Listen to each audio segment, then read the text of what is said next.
In the shadowy depths of the Imperium, where hope is a flickering flame, dwells a chapter of space Marines forged in war. They call themselves the Excoriators, a grim reminder of the relentless fight against chaos. Their homeworld, a desolate and unforgiving planet, has shaped them into hardened warriors. Prepare to go into the darkness as we uncover the secrets of this enigmatic chapter and the trials that have defined them.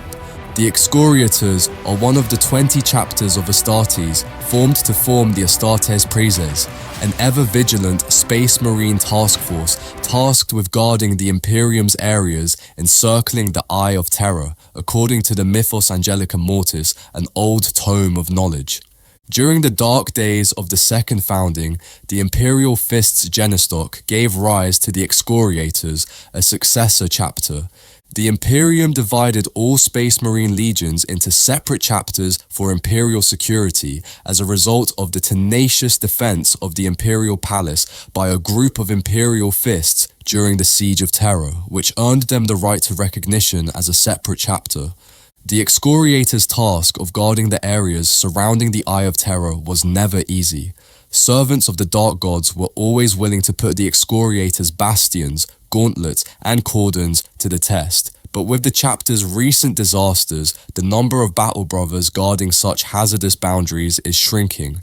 Eshara is the homeworld of the Excoriators chapter in the Segmentum Obscurus. The Segmentum Obscurus is a huge, distant territory of the Imperium of Man, known for its isolation, volatility, and constant threat from Xenos and Chaos incursions. It's a location where the Emperor's light is faint and darkness encroaches from every angle. Eshara is home to the Excoriators' Space Marine chapter. It is a harsh, merciless planet with the surface scarred by numerous conflicts and natural disasters. The world's occupants are tough and tenacious, their lives formed by ceaseless battle against enormous obstacles. Given the Segmentum Obscurus' renown, Eshara has most likely been a battleground for innumerable fights. Numerous annihilations may have claimed the lives of its people, yet they persevered. This perpetual state of war would have honed the Excoriators into the harsh and determined warriors they are now. The Excoriators undoubtedly draw inspiration from their homeworld. Their chapter ethos most likely mirrors the harsh reality of existence on Eshara. This could emerge as an emphasis on survival, adaptability, and a willingness to face extreme suffering. The planet's terrain and the types of foes they've encountered may also influence the chapter's tactics. Given the Segmentum Obscurus' proximity to the Eye of Terror, Eshara has likely experienced repeated chaos incursions. This could explain why the Excoriators are known for being especially merciless against chaos opponents. How are the Excoriators organized for such a critical mission? The Excoriators, a chapter that emerged from the crucible of the Segmentum Obscurus, possess the structure of the Codex Astartes, yet they clearly display their brutal origins. As Imperial Fist descendants, they excel at siege warfare and fortification. They divide their chapter into 10 businesses, each specializing in a specific function. The Excoriators, from the elite First Company to the logistical 9th, are a powerful force. Their lengthy exposure to the Segmentum's perils has most likely resulted in unusual adaptations, such as a potentially larger Devastator company with overwhelming firepower or a highly skilled scout company capable of survival in severe conditions. While abiding by the Codex Astartes, the Excoriators are likely to have their own distinctive approach to chapter organization and tactics. Their experiences in the Segmentum Obscurus, a region renowned for its severe climate and continuous conflict, surely influenced their operational approach. Because of their emphasis on siege warfare, the Excoriators' 4th Company may be unusually large and well-equipped. Furthermore, their scout company may be extremely proficient in survival and operations in difficult circumstances. While others might prioritize tactical brilliance, heroic charges, or religious fervor, the Excoriators are singularly focused on survival and the elimination of the enemy. Their approach to warfare is cold, calculated, and utterly ruthless. Living in the shadow of the Eye of Terror has forced the Excoriators to become experts in attrition warfare. They understand that every Marine is a precious resource in such a hostile environment. Rather than seeking glory through flamboyant tactics, they prioritize efficiency and longevity.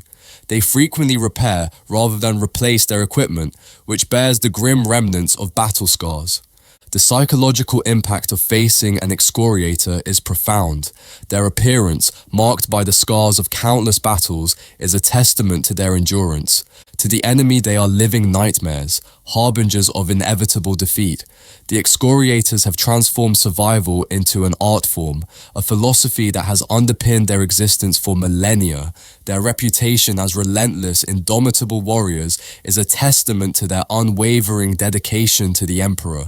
The Excoriators, like the other successor chapters of the Imperial Fists, are morbidly fascinated by pain and ritual scarring. They too have their own unique chapter traditions. The rites of castigation and donning Dawn's mantle are the most notable examples, with the latter involving ritual mortification of the flesh, particularly around the neck and shoulders. If a battle brother or his entire squad disobeys protocol or fails to fulfill their responsibilities, they may face the penalty of skipping this ritual observance for multiple Sundays, as their dishonor renders them unfit to assume Dawn's mantle. The Excoriators believe that those who have proven themselves unworthy of the Primarch's principles should not have the privilege of unification with him through pain. To ensure that the penalized follow their commanding officer's commands, a company chaplain supervises the punishment's application and ensures that none of the reprimanded battle brothers take solace in suffering. The trial by the blade is another sacred chapter ceremony. If a battle brother has a grudge against another Astartes or even one of his superiors, he has the right to demand resolution of a personal grievance through the solemn struggle of a duel. Once the accuser invokes this right, the accused must respond in kind, as only the company's chaplain or the chapter's reclusiarch has the authority to cancel or postpone such a duel. The individual company's chapel reclusium often stores ceremonial weapons for these duels, but in some cases, the duel may use any available weapons. Dawn considers all excoriators to be equal, hence the warrior who draws first blood wins. However, due to the excoriator's emphasis on resilience, regardless of the severity of either opponent's wounds, the contestants can only draw first blood from the face, and the fight won't end until one of them strikes their opponent's face.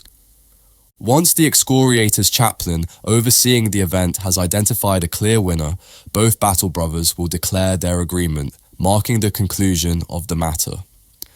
Once the chaplain has proclaimed the winner, the loser will ritually surrender his claim or the cause of the grievance that had triggered the trial in order to legally conclude the duel and put an end to the blade trial. The chapter will then record the trial's time and location in its sacred records. The chapter will honor the trial loser's scars in the same way that he will vindicate his opponent. The excoriators take immense delight in the facial scars they gain through self-mutilation, a habit that is hauntingly similar to the World Eater's traitor legion's triumph rope, or Lucius the Eternal's early ritual scarification of his face. However, the excoriators elevate this practice by focusing on more than just skin wounds. Each nick, sword cut, and bullet hole on their power armor bears inscriptions in high Gothic lettering. Such markings frequently cover the excoriator's battleplate, each gouge and lust burn bearing its own note, date, and location of these war honors achieved in significant conflict. The Ebon script stands out clearly in contrast to the chapter's cream power armor. Similarly, when a battle brother dies in heroic conflict, his body is laid out according to chapter custom, with all of the horror of his battle wounds visible.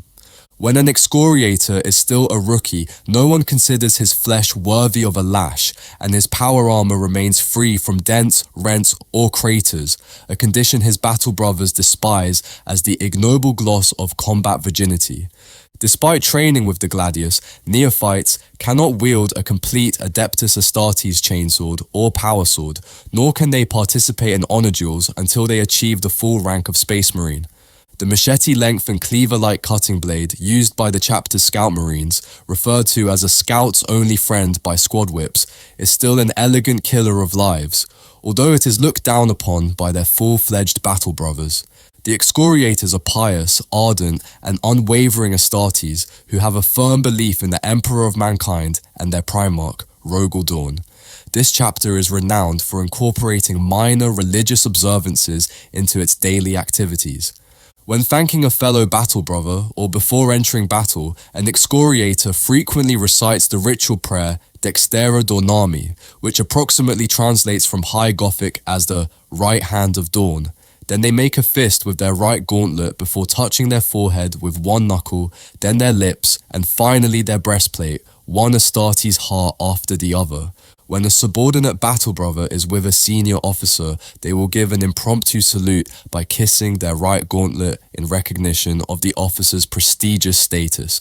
Even Excoriator chapter serfs and bondsmen perform this ceremonial salute.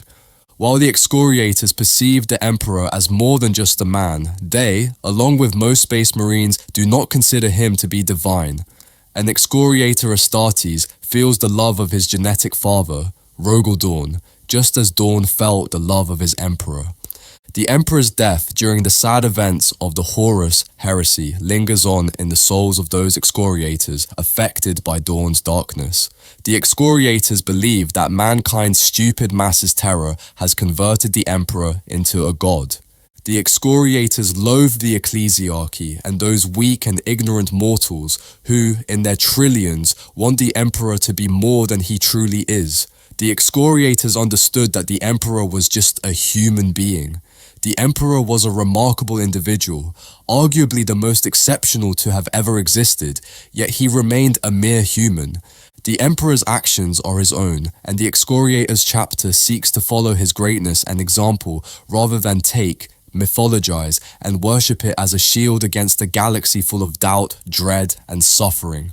To honor the Emperor, the Excoriators are willing to go to any length. The Excoriators, as Imperial Fists' successor chapter, are known to attend the Feast of Blades. Rogal Dorn initiated and initially led this custom, immediately after their mortal adversaries, the Iron Warriors' traitor Legion, engaged in the Iron Cage battle on Sebastus IV's world. Dorn wished to cultivate fraternity among the numerous Imperial Fists' successor chapters that had formed as a result of his Legion's division during the Second Founding. Dorn aimed to strengthen and temper the bonds of brotherhood through regular competition, thereby maintaining chapter connections. According to tradition, the feast is a centenary tournament in which each chapter presents 10 of its finest champions. They organize and contest a series of individual fights until only one clear winner remains. The chapter that claims victory at the feast may arrange another one before 100 Terran years have elapsed in order to build on their prior success. The Feast of Blades fulfills its objective. Dorn's sons form numerous pacts and honor their duties, but all Astartes strive for triumph. Reigning chapters aim to build on previous victories so that their success will reverberate through eternity and catch Dorn's approving eye or ear wherever the Primarch is. They schedule the feast to maximize their advantage, the prowess of their champions, and the projected limitations of their opponents' chapters. They aim to win, as do all Space Marine chapters. The Excoriators' recent struggles may have influenced the feast's most recent calling. Unforeseen circumstances may lead a chapter to request another to take its place, but a fellow chapter earns its esteem over time. The Feast of Blades, however, is not a pointless activity. Chapter relationships frequently result in tangible benefits for Imperial security. For example, during the 816th feast, the Firelords chapter dispatched part of their troops to assist the Excoriators' beleaguered Second Company at Celator Primus. The Excoriators consider themselves to be pure in heart, but not in blood. They are not alone in their experience with genetic insufficiency. They were previously members of the Imperial Fists Legion and now form their own chapter. The Space Wolves and Blood Angels, like their compatriots from other foundings, pass down the defects of their bloodline to future generations. The Excoriators suffer from a genetic curse known as Dawn's Darkness. When Dawn's Darkness attacks one of the Excoriators, it may look to the untrained sight to be nothing more than a terrible palsy, a slackness of the jaw, a trembling of the limb, or a blankness of the eye. However, those who survive describe the experience as a living nightmare, a sleeping wakefulness in which they relive Dawn's most difficult period, the Emperor's devastating loss during the Siege of Terra, at least as the old Astartes previously knew him. This is both the Primarch's genetic blessing and a curse for his sons. Consider the idea, even for a moment, of an Imperium without the Emperor, to feel what Dawn felt, the unfathomable agony of a Primarch. Even a man as magnificent as Dawn felt paralyzed with terror for himself and humanity due to the damage to the Emperor's body following his struggle with Horus. While fascinated by the darkness, its victims are unable to talk or communicate. They are unable to feed themselves or drink water, and they appear feverishly unaware of everything going on around them. The chapter's Santiarch, or Sanctity Master, took care of those excoriators who succumbed to the darkness. Santiarch Belshazzar provided spiritual care to the victims of darkness, either curing or killing them. He had transported a fancy stasis casket from the chapter's reclusium on Ashara to house the afflicted. The dull aluminum casket, with a box the size of a sarcophagus and matching costly garbage, held the afflicted. Its frontispiece featured an elevated representation of the Emperor. Despite the casket standing erect, it depicted him as prone, crippled, and broken, as he was shortly after his confrontation with Horus at the end of the Siege of Terra. Belshazzar responded to the darkness's torment by creating his own spiritual darkness within the stasis coffin. It was the most isolated of confinements, where no self-respecting excoriator had to confront his own weakness and invalidity, and where he could summon the willpower to dispel the Primarch's darkness and regain his sanity. The excoriators stand as a grim testament to the enduring spirit of the Imperium. Forged in the fires of the segmentum obscurus, they are survivors, warriors, and an unwavering bulwark against the darkness. Their story is one of grit, determination, and a relentless pursuit of the enemy's annihilation. As they continue to fight on the fringes of the galaxy, their legacy as the last one standing grows stronger with each passing day. What do you think of the Excoriators? Let us know in the comments below. And remember, in the grim darkness of the far future, there is only war.